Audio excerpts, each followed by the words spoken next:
¿Qué tal, gente? Bienvenidos a este su nuevo programa favorito, Línea Muerta, un sitio en el que nosotros, Arad, Luis Fernando y Tony, hablaremos sobre eventos paranormales, encuentros de tercer tipo, conspiraciones y demás situaciones perturbadoras que te mantendrán en esta Línea Muerta.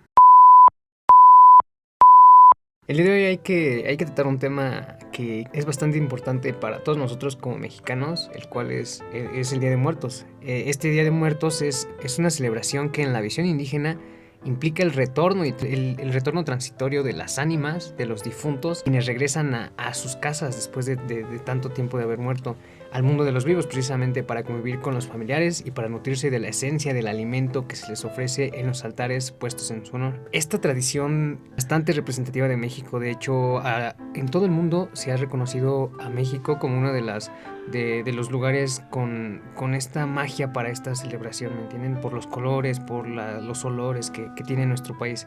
Precisamente su origen se ubica en la armonía entre la celebración de los rituales religiosos católicos, precisamente que fueron traídos por los españoles, y la conmemoración del Día de Muertos que tenían los indígenas, que realizaban desde los tiempos pues prehispánicos, como los antiguos mexicas, los mixtecas, los texcocanos, los zapotecas y todos estos pueblos originarios de nuestro país trasladaron la veneración de sus muertos al calendario cristiano, lo cual coincidía con el final del ciclo agrícola del maíz. Recordemos que el maíz es el alimento más importante para los mexicanos. Precisamente esta celebración del Día de Muertos se lleva a cabo los días 1 y 2 de noviembre, que este se divide en categorías. De acuerdo con el calendario católico, que es el que se toma en cuenta, el 1 de noviembre corresponde a Todos los Santos, también es conocido como el día dedicado a los muertos chiquitos, y el día 2 de noviembre a los fieles difuntos, es decir, a los difuntos que murieron cuando eran adultos. Pues obviamente para celebrar esto, cada año muchas familias colocan ofrendas y altares que están decorados con flores de cempasúchil, papel picado, calaveras de azúcar, pan de muerto, que es el pan típico de aquí de México, mole o algún platillo que le gustara a estas personas precisamente cuando estaban vivos. Incluso se puede acompañar con un caballito de tequila o un cigarro, cualquier cosa que esta persona disfrutara en vida. Como comentaba, estas festividades incluyen lo que es adornar estos altares con flores, y muchas veces hacer altares sobre las lápidas, ¿no?, en las que fueron enterradas estas personas. Lo que en épocas indígenas tenían un gran significado, porque se pensaba que ayudaba, que todas estas flores y estas lámparas, estas velas ayudaban a conducir a las ánimas a transitar por un buen camino tras la muerte y llegar a ese lugar, ¿no?, donde van a descansar. Hablo de celebración porque este Día de Muertos así se ha visto en México. No lo vemos como un día en el que las personas nos ponemos de luto y guardamos ese silencio por las personas. Más bien se ve como una fiesta en la que los mexicanos recordamos a nuestros seres queridos que ya han partido, como decíamos, con flores, con alimento. De hecho, la tradición indica que para facilitar este retorno de las almas a la tierra se deben de esparcir pétalos de flores de cempasúchil, esta flor naranja que se ha vuelto tan representativa de esta época, y se colocan velas trazando el camino que van a recorrer para que estas almas no se pierden y lleguen a su destino. En la antigüedad este camino llegaba desde la casa de las familias hasta el panteón donde se descansaban sus seres queridos. Hoy pues simplemente se coloca en la entrada, pero pues el Día de Muertos se celebra en todo México. Y obviamente, como en todo, pues hay algunas variantes, ¿no? Pero la idea de este Día de Muertos es el cómo las personas hacen que sus seres queridos regresen por un momento, y a la vez les facilitan su llegada al Mictlán, ¿no? Que en la tradición mexicana el Mictlán juega un papel importantísimo, ya que es conocida como la tierra o el inframundo aquí para los aztecas. Pues sí, según la leyenda mexicana, el Mictlán es el lugar de descanso eterno para las almas de quienes se nos han adelantado en el camino. Para llegar al Mictlán se tienen que atravesar por 9 niveles que van descendiendo de manera vertical en el espacio y el tiempo. La leyenda del Mictlán precisamente dice que después de un viaje de 4 años, atravesando obstáculos que miden la fortaleza de nuestro espíritu, encontraremos las puertas del Mictlán, en donde nos recibirá el Señor de la Muerte, precisamente Mictlantecutli, porque se dice que 4 años, ¿no?, que se debe de hacer un viaje de 4 años, y pues para los mexicanos la muerte no es súbita, es una transformación gradual, precisamente por eso 4 años, porque 4 años es el tiempo en el que el cuerpo tarda en descomponerse. En las culturas prehispánicas se acostumbraba a mantener los cuerpos de los fallecidos cerca hasta convertirse en huesos, signo de que han llegado a su destino. Es decir, pues sí, efectivamente antes no se enterraban a los muertos de inmediato hasta que se descomponían, y esto tardaba unos 4 años, el tiempo suficiente para poder llegar al Mictlán. Y pues ¿quién supervisa el Mictlán? Precisamente, como ya comentaba, la leyenda mexicana del Mictlán comienza cuando los dioses creadores, que eran Huitzilopochtli y Quetzalcóatl, dieron vida precisamente a Mictlantecutli y a Mictlantecíhuatl, el señor y señora de la muerte.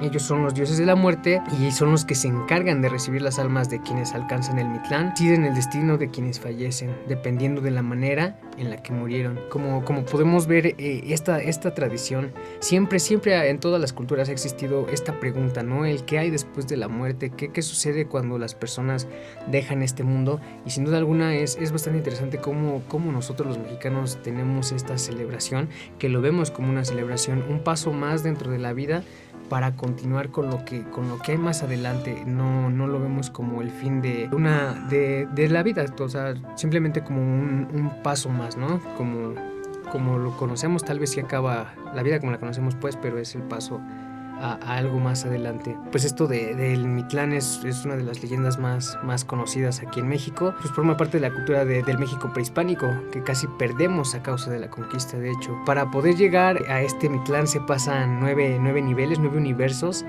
dimensiones, como lo quieran llamar, en las cuales presentan distintas pruebas para el alma de los fallecidos. Como decía, por eso este camino dura 4 años, porque es un camino en el que se supone que nosotros ya aprendimos lo que teníamos que aprender en vida y tenemos que pasar por estos niveles para demostrar que lo aprendimos y somos capaces, ¿no? Entre estos niveles se encuentra un lugar llamado Ixtquintlan, que es el lugar en el que habita el perro. Ese es el primer nivel para llegar al Mictlán. La leyenda cuenta que en este lugar hay un río de aguas caudalosas llamadas Chiconhuapan, el cual solo se puede atravesar con ayuda de Xoloscuincle, los perros que ayudan a los difuntos en su viaje al Mictlán. Precisamente, ¿no?, encontramos que este animal tan representativo de los mexicanos como es el Xoloscuincle, que de hecho es la mascota, ¿no?, de Tijuana, como es el que ayuda a guiar a las almas hasta su lugar, ¿no?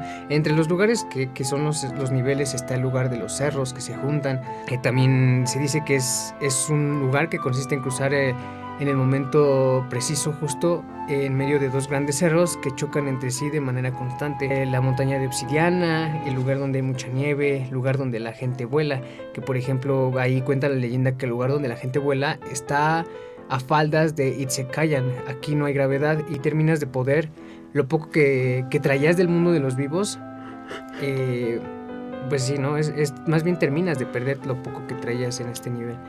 Entre los múltiples niveles básicamente lo que se demuestra es eso, ¿no? Que el alma ha sido capaz, se busca que la persona de alguna manera pague la condena que pagar por lo que haya hecho en vida y pueda llegar al Mictlán, ¿no? Que será el lugar del descanso eterno, ¿no? Pero ¿qué hay de estas almas, ¿no? Estamos hablando que en México se ve esta visión de cómo un alma puede llegar a encontrar el descanso que buscaba, pero ¿qué hay de estas almas que no logran, pues eso, precisamente descansar, ¿no? Ya sea porque no lograron cumplir su condena que tenían, porque no pudieron descansar, no pudieron cumplir lo que tenían que hacer antes de morir. Eso es precisamente lo que a mí más me gusta, por así decirlo, de México, la facilidad con la que hacemos nuestras estas leyendas y las envolvemos. Por ejemplo, entre las múltiples leyendas, ¿no? No sé ustedes pues cuáles conozcan. Está la de La Llorona, la del Charro Negro. Bueno, me gustaría contarles un poco de La Llorona, una leyenda famosísima aquí en México. Básicamente La Llorona es un espectrote, un espectro del folclore hispanoamericano originario de México, que precisamente según la tradición oral es el alma en pena de una mujer que ahogó a sus hijos, que luego, arrepentida y maldecida, los buscó por las noches, por ríos, pueblos y ciudades, asustando con su sobrecogedor llanto a quien lo vea o la escuche. Hay muchísimas versiones de La Llorona en todo México y Latinoamérica, pero sin duda alguna es que este relato tiene orígenes mexicanos. Entre los comunes que tienen estos relatos, porque pues sí, como son diferentes, pero tienen puntos en común, hablan de su linaje, de su situación económica, de que tenían un esposo, ¿no? Generalmente el relato es situado en la época a la conquista, más o menos, española, en los primeros años de la colonia, aunque en otras versiones, pues en épocas más recientes, pero básicamente se resume a época de la colonia, y se decía que podía ser una mujer indígena o mestiza, amante de un conquistador español, o un señor de la alta alcurnia. Entonces, en México se decía, entre tantos nombres, se dice que esta mujer se llamaba Luisa, y que se enamoró de un hombre llamado Don Nuño de Montes Claros, quien la abandona. Y ella en venganza, pues por haber tenido hijos de él, decide apuñalar a sus 3 hijos. Pues la mujer es quemada o colgada y se convierte en la Llorona, la cual vaga por las calles de la Ciudad de México llorando su tragedia. Esta es la historia que se cuenta en Puebla. La fogata ardía y las llamas se agitaban como si quisieran escapar de algo. De repente todo quedó en silencio, ya nadie se reía, nadie hablaba. Solo permaneció el susurro de un viento frío que acariciaba nuestros rostros y movía nuestros cabellos. Entonces, como si se tratara de una película de terror, una mujer emergía de entre los árboles. Todos sabíamos de quién se trataba. Nuestros abuelos y padres nos habían advertido de su existencia. La Llorona. Cuidado con la Llorona. Traté de decirme a mí misma que no era real, que no podía hacerlo, pero en la realidad se hizo un surco que me impidió diferenciarlo del mito. La mujer gritaba y sentí que mi piel se estremecía. Miré los rostros de los demás y una palidez extraña los había invadido. Sus cuerpos estaban quietos como si terminaran llamar la atención de aquel ente. No puedo negarlo, yo también tenía miedo. Quise moverme, pero la Llorona estaba demasiado cerca de mí. Las piernas simplemente no me respondían. De pronto, sus gritos cesaron y una calma tenebrosa invadió el ambiente. Sin embargo, el silencio no duró mucho. De pronto, la Llorona levantó el velo que le cubría el rostro, como si se tratara de un rito demoníaco. Dejó al descubierto su rostro pálido y demacrado. Sus ojos parecían hurgar en lo más profundo del alma. Me miró e intenté desviar la vista, pero una especie de magia me lo impedía. La contemplé y entonces comenzó a hablar. No, yo no era como me ven ahora. Yo era hermosa, no estos despojos de mujer atormentada. Pero fue su culpa, la culpa de ese hombre.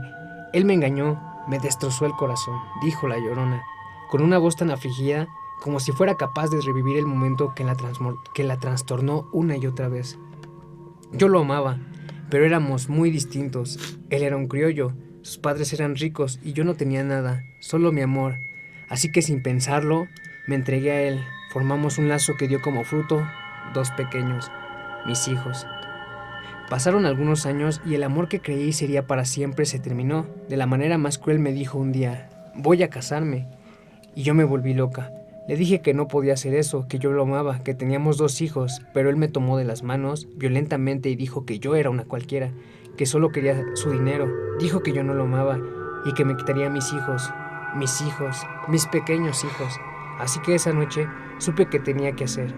Él no podía llevarse a mis criaturas, yo no podía permitirlo. Esa misma noche fui por ellos y les dije que iríamos de paseo.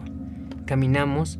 Mis hijos iban muy contentos, recuerdo sus saltitos y su alegría tan infantil, tan inocente. Casi me arrepentía de lo que estaba a punto de hacer, pero justo cuando llegamos a las orillas escuché una voz que gritaba, mátalos, mátalos. La voz no se detenía y no sabía qué hacer. Quería que se callara, pero no lo hacía. Una terrible ira me invadió y recordé al canalla que me había humillado, que quería quitarme a mis hijos. Sentí como todo el amor que le sentía y que le tenía se transformaba en odio. Sin pensarlo más tiempo, tomé a mis hijos y sumergí sus cabecitas en el agua. Los niños luchaban por sus vidas, daban golpes en el agua, pero yo no dejaba de presionar sus cabezas hasta que de repente ya no se movían. Entonces comprendí lo que había hecho. La voz ya no hablaba y el dolor agudo, como espada, me trepó por el cuerpo y se incrustó en mi pecho. Había matado a mis hijos. Yo, su propia madre, quien tenía que cuidarlos y protegerlos, les había arrebatado la vida. No pude más. La gente no entendería, nadie podía entenderlo. Una madre que mata a sus propios hijos. Así que me metí al río hasta que el agua cubrió por completo mi cuerpo y de repente ya no sentía dolor. El espectro terminó el relato y una lágrima tras otra humedecía su rostro. Me pregunté cómo podía un hombre usar de esa forma a una mujer. También me alarmó que una madre pudiera asesinar a sus hijos y peor aún, me heló la idea de hasta cuándo tendría que vivir con la carga de tan terrible dolor. La Llorona nos lanzó una última mirada. Se fue mientras gritaba aquella frase que terminó de helarnos la sangre. En ese momento el aire pareció entristecerse. El grito de la Llorona se alejó de nosotros igual que ella, pero el silbido del viento permanecía, como el recuerdo de una desgracia latente que sería imposible de olvidar. Esto ha sido la leyenda de la Llorona, una leyenda que sin duda ha sido la más importante durante mucho tiempo en la cultura mexicana, y sobre la cual giran tantas y tantas más leyendas alrededor, ¿no? Como se dice que cuando uno escucha la Llorona y la escucha de cerca es porque está lejos, y si la escuchas lejos es porque está cerca, ¿no? Es de las cosas que se dicen. También se dice que si tú la ves, puedes incluso hasta morir, ¿no? De tan impactante que es. Y por ahí llegué a escuchar que decían que no podías verla a menos que te pusieras las lagañas de un perro. Entonces hay tantas cosas que se dicen alrededor de esta leyenda, pero que no es la única, ¿no? Hay tantas leyendas en la cultura mexicana. Otro ejemplo es la leyenda de la planchada, una de las más famosas de México. La planchada se dice que es una enfermera, pero hay diferentes versiones de ella. Muchos dicen que fue una enfermera que quedó sepultada en el temblor del 85. Otros dicen que existía desde la época de la invasión norteamericana.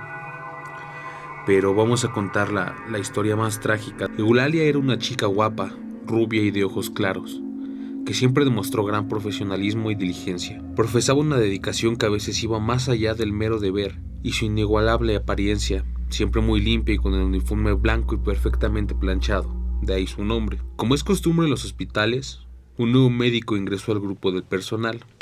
Cuando Eulalia lo conoció, quedó inmediatamente enamorada de él. A partir de ese momento, no descansó hasta conquistarlo y hacerlo su novio. A pesar de fuertes rumores respecto a las costumbres que tenía este doctor de coquetear con otras enfermeras, sin hacer caso de los consejos y el qué dirán, Eulalia se sentía la mujer más dichosa del mundo, y al pasar el tiempo el doctor le pidió matrimonio. Antes de la boda, el doctor debía partir a un seminario de 15 días, prometiéndole que a su regreso se casarían de inmediato. A los pocos días de la partida del doctor, un enfermero se acercó a ella para confesarle algo que ya todos sabían. El doctor renunció a su cargo y en realidad había partido de luna de miel con su ahora esposa. Eulalia quedó convencida. Cuando pasó el tiempo y él no regresaba, no había señales de su amado. A partir de esta decepción amorosa, Eulalia jamás volvió a ser la misma. Malhumorada y llena de amargura, trataba con desprecio e indiferencia a los enfermos, al grado de cometer negligencias.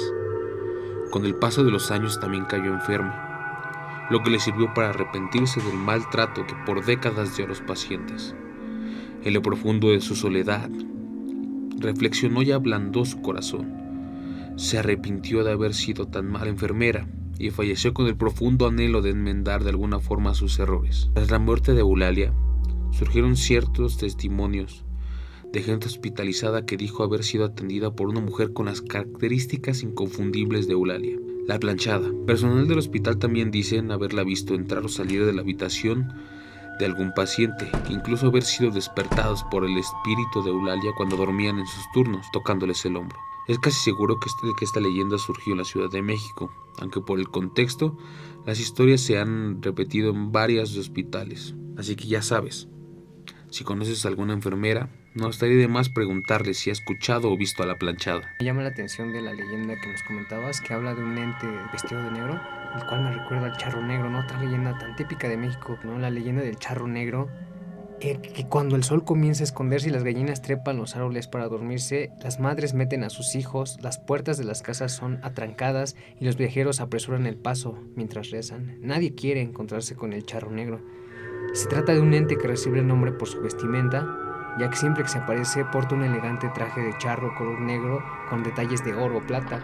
Se le puede ver montado sobre su caballo, un gran animal cuyos ojos son dos bolas de fuego que parecen hurgar en el alma de la víctima. Este charro se aparece precisamente a los solitarios, porque precisamente los solitarios son una presa fácil. Quizás sea por el miedo que sienten y que a veces los incita a tomar malas decisiones. Pero ¿sabían que aquel espectro alguna vez perteneció al mundo de los vivos? Pues la leyenda del charro negro cuenta que se trató de un hombre traicionado por su propia ambición y avaricia. El inicio de la maldición es cuando el charro provenía, dicen que el charro provenía de una familia humilde. Sus padres Aunque lo amaban, nunca pudieron cumplir sus caprichos. Al charro siempre le gustó ir bien vestido, a veces incluso no comía durante días para poder ahorrarse unos pesos y con lo juntado poder completar para un buen sombrero. Sin embargo, estaba cansado de su inagotable pobreza. Por más que trabajaba, el dinero nunca le alcanzaba y tenía que andar todo el día con las manos llenas de tierra. Tiempo después murieron sus padres. Al quedar solo, la miseria del charro aumentó considerablemente, por lo que tomó una decisión que cambiaría su vida: invocar al diablo para pedirle riqueza. No se sabe cómo lo consiguió, pero finalmente Lucifer se le apareció. Aquella entidad supo leer los ojos y el espíritu del hombre que le había llamado, así que de inmediato le ofreció cantidades de dinero que ni siquiera en 2 vidas podría gastar. Lo único que le pedía a cambio era su alma.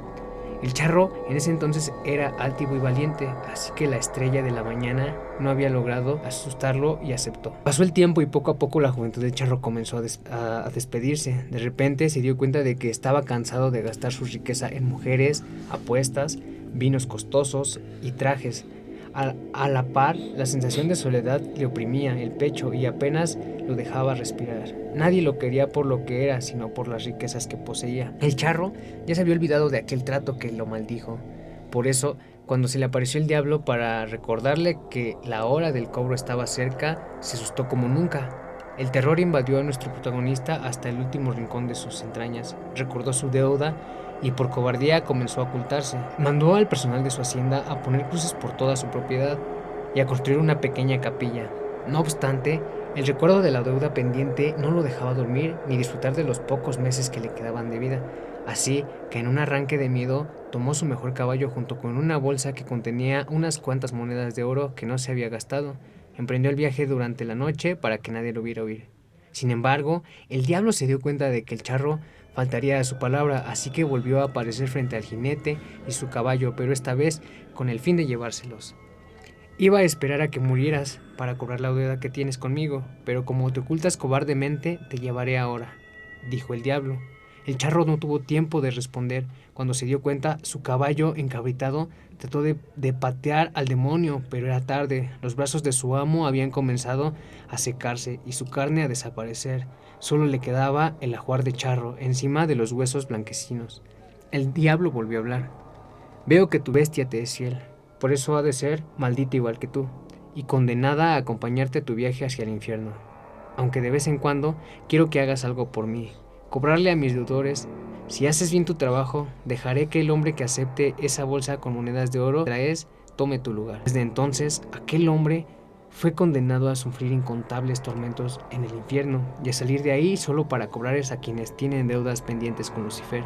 Esto con la esperanza de que una noche algún viajero, traicionado por su avaricia, tome su lugar. Solo así, el charro negro y su caballo podrán descansar en paz. Podemos ver cómo es en estas historias, ¿no? Cómo muchas tienen como punto de partida el amor, lo que puede causar el amor, y no solo el amor, sino un desamor, ¿no? Como en el caso de La Llorona o el caso del charro, ¿no? Que tal vez no nos habla específicamente de una historia de romance, pero nos habla de la ambición de una persona, ¿no? Que quería tener mujeres, que quería tener lujos y que al final se dio cuenta de que todo este dinero pues no era lo que realmente necesitaba, ¿no? Me gusta mucho esta historia del charro negro, porque como dice que principalmente sus presas de este charro negro son los viajeros, son estas personas que van de allá por acá pues buscando en la vida su lugar, y que precisamente pueden ser quienes la avaricia los haga tomar malas decisiones, ¿no? Y que el diablo cobre esta deuda. No sé, ustedes qué piensan, ¿no? Sobre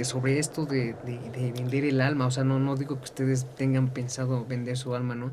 Pero cómo la vida orilla, ¿no? A tomar cierto tipo de decisiones que pueden desembocar en esto, ¿no? En algo que es, pues para muchos dirán una simple leyenda, pero que ha trascendido tantos años, tantas generaciones, ¿no? Y que se ha quedado tan marcada en la cultura mexicana. Claro, y se han escuchado infinidad de casos en los que personas pues venden su alma al diablo a cambio de dinero o incluso a cambio de salud, de salvar a una persona. Y pues sí es bastante preocupante ver hasta qué grado llegan los problemas de las personas, y decir, sabes que no tengo otra opción, voy a dar mi vida y años de sufrimiento, una eternidad de sufrimiento a cambio de lo que necesito y de lo que deseo en este mundo. Muchas veces puede llegar a ser un deseo incluso egoísta, Porque hay personas que pactan con el diablo a cambio de dinero, a cambio de fama. Y pues realmente después de eso, la fama es efímera, el dinero se acaba.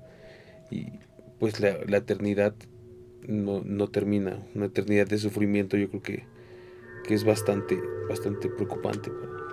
Y que siempre se ha tenido esta especulación respecto a grandes personalidades, ¿no? Ahorita me viene simplemente a la mente el caso de Lady Gaga, ¿no? O sea, de personas que pudieran haber vendido su alma, hacer alguna especie de pacto para lograr esta fama, ¿no? Como dices, no creo que valga el precio que se tiene que pagar de un momento de fama por una eternidad de sufrimiento. Pues sí, justo, y no solo las celebridades, ¿no? También me recuerdo una película mexicana, la verdad no recuerdo el nombre, no sé si la han visto, es precisamente de un señor que ya está bastante viejo y que ve a la muerte, ¿no? Que puede tener ese contacto, y me parece que hasta llega un punto en el que está en un cuarto con veladoras y la muerte le explica que cuando una vela se apaga, cada una representa la vida de una persona, y cuando esta se apaga, pues es cuando la persona llega a su fin, ¿no? Y me parece que también este persona tiene un pacto con el diablo, pues me parece, no sé si era con la muerte. Ajá. Hablas de Macario. Sí, justo, Macario. Se supone que Macario en la película representa, él quería comer un pollo solo. Que el pollo se encuentra a 3 personas en su recorrido para buscar un buen lugar donde comer. La primera persona que se encuentra, creo que si no mal recuerdo, es Dios. Okay. Le dice que Dios le pide un cacho, pero pues, Macario le responde que ¿por qué le quitaría un pollo si él tiene todo para comer, si él tiene todo para dar? Lo cual Dios dice la verdad y pues se aleja. Y a la segunda persona que se encuentra es el diablo. El diablo, Macario se niega rotundamente a hacer negocios con él, a hablar, porque el diablo lo quiere... Pues, corromper, le ofrece le quiere decir, te voy a dar todas estas cosas si me das tu pollo. Y Macario se niega y se va de ese lugar. A la tercera persona que se encuentra es a la muerte. Aquella persona se ve bastante demacrada y le dice que si le da parte de su pollo, Macario acepta darle la mitad y le pregunta ¿por qué? Y la muerte le pregunta ¿por qué a mí me diste la mitad de tu pollo y a los que te pudieron dar más no les diste? Y Macario le contesta que le dio la mitad porque así mientras la muerte se comía la mitad, Macario podía disfrutar la otra mitad sin que se llevara su alma. Podía tener ese tiempo para poder comer su pollo. Y esa es la historia de Macario. Como tú dices, la muerte después de eso se siente agradecida y le da agua. Esa agua con una gota puede curar casi cualquier cosa, a excepción si la muerte está en la cabeza, creo que sí lo puede curar, pero si está en los pies, es imposible de curar a la persona. Justo, pues sí, no, la verdad no recordaba bien esa historia, pero lo que a mí me llamó mucho la atención es esa misma representación de la muerte, ¿no? Como hemos, como mexicanos, hecho esta representación de la muerte de una forma, sí usamos el esqueleto, pero también como una especie de ente femenino, ¿no? Que precisamente de alguna forma es incluso hasta guardián, ¿no? Hay quienes dicen que es bueno traer a la muerte al lado porque siempre estamos con ella, o sea que cualquier momento, cualquier situación es una situación en la que podríamos estar casi muriendo, y por eso dicen, ¿no? Que la tenemos siempre al lado, y que eso, y hay mucha gente, pues como sabemos, ¿no? Que tienen sus cultos y la adoran y todo, y eso ya depende de cada quien, pero a mí eso es lo que más me llama la atención, cómo hemos otorgado y cómo hemos personificado un evento, una etapa tan importante dentro de nuestra vida, que es precisamente la muerte, ¿no? Cuando esto llega a su fin, y que siempre va a ser un misterio para todos nosotros. ¿Qué hay después de la muerte? ¿Ustedes qué creen que haya después de la muerte? Yo creo que cada cultura tiene sus creencias propias de qué es lo que hay después. Muchos dicen que vamos a un lugar eterno, muchos dicen que se crean ciertas dimensiones alternas en las que ahí es a donde vamos, pero a mí me gusta mucho las creencias que tenemos aquí en México, un lugar lleno de fiesta, de recuerdos, que las personas que queremos en el plano terrenal aún nos recuerdan, y que podemos visitarlos cada año. Esa idea me reconforta bastante, el hecho de pues seguir en contacto los vivos con los muertos. Sí, me gusta compartir la idea de Fer, donde la vida después de la muerte es felicidad, donde ya no sufres, donde puedes vivir plenamente sin algo malo, sin que se pierda tu conciencia, como mucha gente dice que te mueres y hasta ahí quedas, ¿no? Al contrario, si hay algo más, sí puedes seguir adelante, sí puedes regresar tal vez, como sabemos, el 2 de noviembre con tus familiares y estar con ellos, aunque ellos no te vean, tú sí puedas disfrutar. Efectivamente, por eso yo los invito, ¿no? A que estas fechas pues vean películas que les recuerden esa visión que tienen, no sé, ya sabemos como la de Noche antes de Navidad, me parece, ¿no? Extraño mundo de Jack, o El cadáver de la novia, donde toman estas temáticas de qué pasa después de la muerte, y como a mí me hace muy divertida esta visión del cadáver de la novia, de que está como pequeño mundo en el que estamos, que es muy similar a lo que se decía en la leyenda del Mictlán, ¿no? Que pasas 4 años en este camino hacia tu descanso eterno. Entonces pues se me hace muy interesante esta visión de como que ese mundo, ¿no? En el inframundo, en donde están estos seres. Y pues ya saben, banda, estos días escuchen, vean películas, El extraño mundo de Jack, El cadáver de la novia, Coco, ¿no? Bueno, en lo personal no he visto la película de Coco, pero pues hay bastantes películas que nos recuerdan estas festividades y cómo se viven, pues no solo en México, ¿no? Sino en el mundo, y la visión que el mundo tiene de nosotros los mexicanos. Y bueno, no sé qué opinan ustedes sobre las leyendas que tratamos. Pues hay diferentes versiones, cada una de las leyendas está adaptada a diferentes, me parece que estados de México, porque he escuchado pues varias versiones de La Llorona. Muchas personas de Guanajuato dicen que es de allá, otros dicen que es de la ciudad, también La Planchada en el norte, en la ciudad, en el estado de México. Yo creo que de acuerdo al estado se van adaptando las leyendas. Es interesante como ver cómo las personas pues necesitan esa identidad cultural que nos da como mexicanos, y pues sí, cada uno a lo que necesita, a lo que está en su entorno, es lo que cuenta a las personas. No Sí, sé ustedes qué piensan. justo, por eso precisamente, bueno, a mí la leyenda que más me llama es la de Charro Negro. Por eso, ¿no? Como dices, cómo envuelve el contexto de las personas y cómo trata de alguna forma involucrarnos en estas leyendas, ¿no? Me gusta esta cosmovisión del charro, una persona ambiciosa que busca más de la vida, y eso lo lleva a hacer un pacto con el diablo, ¿no? A mí esta es la que más me gusta, porque creo que representa muy bien a mucha gente, y que me sonaba mucho, ¿sabes? Cuando era pequeño decía, no, es que, por ejemplo, los borrachitos, ¿no? De que se lo va a llevar el charro negro. O sea, me gusta esto que se cree de que es precisamente un alma que va a llamarle la atención a estas otras personas que son unos vagos, unas personas, sí, pues que van por la vida errando. A mí me gusta esa parte de las leyendas, que pues vas a cada pueblo y cada pueblo tiene su propia leyenda o su propia creencia en qué es verdad y qué no. Y también de cómo estas leyendas van trascendiendo de generación en generación, y cómo de cierta forma se queda este miedo en los niños, y cómo van creciendo y se pasa a sus nietos. Porque incluso a mí me contaron sobre la Llorona, y pues a mi mamá también se lo contaron, y la misma historia sigue igual, no le han cambiado absolutamente nada. Pero vas a otro lugar y resulta que la Llorona pues puede ser de allá, y puede que tenga otro origen y otro lugar. Se me hace bastante interesante esa parte. Y bien, esto ha sido todo por el programa del día de hoy. Esperemos que se hayan perturbado. Recuerden que pueden enviarnos sus historias a través de Facebook e Instagram. Los estaremos leyendo. Síganos en nuestras redes sociales, compartan con sus amigos y no se olviden mirar detrás de ustedes. Hasta la próxima.